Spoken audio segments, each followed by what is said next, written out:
Hi there, welcome to our channel Fleetech. In this video, we will talk about how to connect Stripe with your website. So for this, first of all, let's move to our PC screen.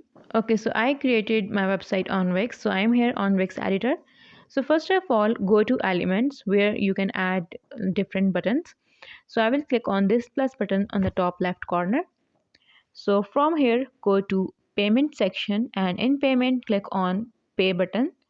So choose any button from here. I will go with the first one here.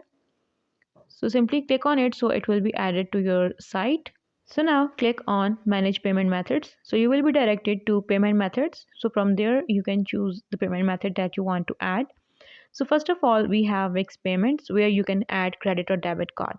So for now scroll down to the end and go to third party apps. I will go with this one. Click on see options. So there we have this Stripe option. So to add this or to connect Stripe with your website, click on connect.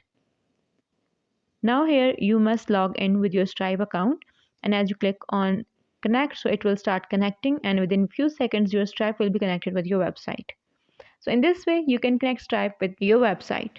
So this is it for today's video. I hope you like it. If you have any question, please comment down below and do subscribe to our channel. Thank you for watching. Bye.